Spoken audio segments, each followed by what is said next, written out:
बिस्मिल्लाहिर्रहमानिर्रहीम। अस्सलाम वालेकुम दोस्तों, आज मैं आपको बताऊंगी सीधी सिलाई कैसे लगानी है। तो सबसे पहले मैंने ये डल्लब काट ली है। तो ये डल्लब टेढ़ी मेढ़ी हो जाती है, तो इसे थोड़ा बाद में सही कर लो। ठीक हो गया। तो मैंने अपनी डल्लब को इस तरीके से सही कर ली है। ये थोड़ी टेढ़ी मेढ़ी कट जाती है। वैसे तो ये कटी हुई रखी थी, ये जो लड़कियां आती हैं सिलाई सीखने उन्होंने काट ली थी, तो मैंने वही उठा के लगा दी। वरना मैं इतनी गड़बड़ नहीं करती कि टेढ़ी मेढ़ी हो, तो मैं सीधी काटती हूँ। ठीक हो गया। तो आप भी सीधी काटने की कोशिश करें। तो मैंने सबसे पहले एक ख़राब मतलब बेकार बचा हुआ कपड़ा लिया है। तो इस तरीके से मैंने उसको मोड़ा है डबल करके इस तरीके से, और मुझे इसकी किनारे पे सिलाई लगा लेनी है। ठीक हो गया। ये मेरी जो पट्टी है ये 2 इंच की है। ठीक हो गया। तो इस तरीके से मैंने इसकी किनारी पे सिलाई लगानी है, और मैं इस तरीके से सिलाई लगा रही हूँ नीचे का कपड़ा खींचते हुए, और ऊपर का भी मैंने टाइट कपड़ा खींचा हुआ है, पकड़ा हुआ है। ठीक है। और इस तरीके से मैंने सिलाई लगा ली है। फिर मैंने इस तरीके से घुमा ली है सिलाई को, और फिर मैंने इसे उतार दी है इस तरीके से। तो ये हमारी उल्टी साइड हो गई। अब मैं इस सीधी साइड से लगाऊंगी सिलाई। ठीक है। तो ये भी मैंने किनारे पे सिलाई लगानी है। ठीक हो गया। तो आप इस तरीके से मैं आपको सीधी सिलाई लगाना बताऊंगी। ठीक हो गया। तो इस तरीके से मैंने किनारे पे भी सिलाई लगा ली है। अब मैं इसके जो धागे थे वो मैंने कट कर दिए हैं, और ये जो फालतू कपड़ा था ये भी मैंने कट कर दिया है। ठीक हो गया। जो हमारा ये बराबर का कपड़ा है ये हमें कट नहीं करना है, क्योंकि ये जो हमारी पट्टी है एक बार में आप लोग से सही तो बनेंगे नहीं, क्योंकि आप सिलाई सीख रहे हो। ठीक हो गया। तो इसलिए आप ये पट्टी नहीं काटोगे, आप इस पट्टी को इस तरीके से ऐसे ही पलट लोगे। ठीक हो गया। तो मैं कल को आपको इसी पट्टी पे मोहरी का डिज़ाइन बनाना बताऊंगी। ठीक है।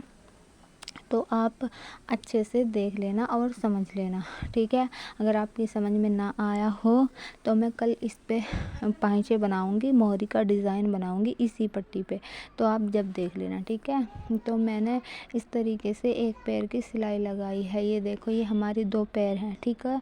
तो ये हमारा जो आधा पैर है, मतलब ठीक है 1 पैर है, तो मैंने इसके 1 पैर की सिलाई लगानी है। और जो हमारी सिलाई है देखो, इतना ही दूरी पे हमें सिलाई लगानी है, जिस तरीके से हमारा जो ये पैर है और इस तरीके से हमारी सिलाई लग रही है। ठीक है। तो इस तरीके से मैंने सारी सिलाई लगानी है, और ये वाली सिलाई भी मैं इसी तरीके से लगा रही हूँ। ठीक है। आप इस पैर का ध्यान रखोगे तो आपकी सीधी सिलाई होगी बिल्कुल। ठीक है। आपकी बिल्कुल सीधी सिलाई होगी, टेढ़ी मेढ़ी नहीं होगी। ठीक है। तो आपको इसी तरीके से अपने जो है सीधी सिलाई लगानी है, और आपको एक पैर का इस तरीके से ध्यान रखते हुए। ठीक है। तो मैंने जो है इतनी दूरी पे सिलाई लगा ली है। ठीक है। तो मेरा धागा हो गया था ख़त्म, तो मैंने अब इस धागा भर के फिर मैंने वहीं से शुरू कर दी जहाँ से हमारी सिलाई हुई थी ख़त्म। तो देखो, मेरा जो पैर है इतना ही दूरी पे रहना चाहिए, जितनी हमारी ये सिलाई है, हमारी सिलाई की इतनी ही दूरी होनी चाहिए पैर की। ठीक है। तो इस तरीके से हमें सीधी सिलाई लगानी है। ठीक है। ये हमने दोनों पैर हमारे ये सिलाई से मिल गए हैं, तो कोई दिक्कत नहीं है, पर जितनी मैंने आपको शुरुआत में बताई है हमें इतनी चौड़ी सिलाई लगानी है। ये मैंने इसलिए लगा दी है क्योंकि मैं इसमें तुम्हें सबको इसमें आपको कंटी बनानी है, छोटी छोटी कंटी बनानी है। ठीक है। तो मैं आपको वो कंटी बनाना दिखाऊंगी। ठीक है। तो हम किस तरीके से कंडी बनाएंगे वो इस आप देख लीजिएगा। ठीक है। तो सबसे पहले हमने मशीन को थोड़ा आराम धीरे धीरे से चलाना है। ठीक है। और हमारा हाथ थोड़ा जल्दी चलेगा। ठीक है। ठीक है। तो हमारा हाथ थोड़ा तेज़ चलेगा और हमारी जो मशीन है थोड़ी आराम से चलेगी। ठीक है। तो हमने पूरे में ऐसे ही कंटी बना लेनी है। तो मैंने इस तरीके से कंटी कर ली है। तो हमें पूरे मोहरी में इस तरीके से ही कंठी बनानी है, ठीक है।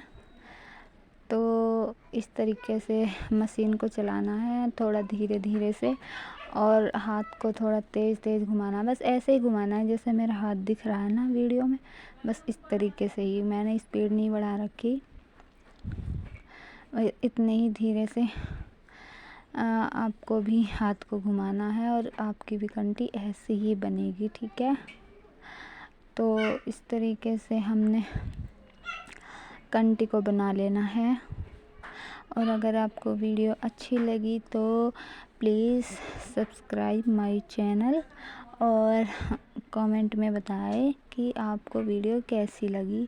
तो कुछ इस तरीके की हमारी कंठी बनी है और इस तरीके की हमारी पट्टी बनी है, तो आपको भी इस तरीके से ही प्रैक्टिस करनी है, ठीक है।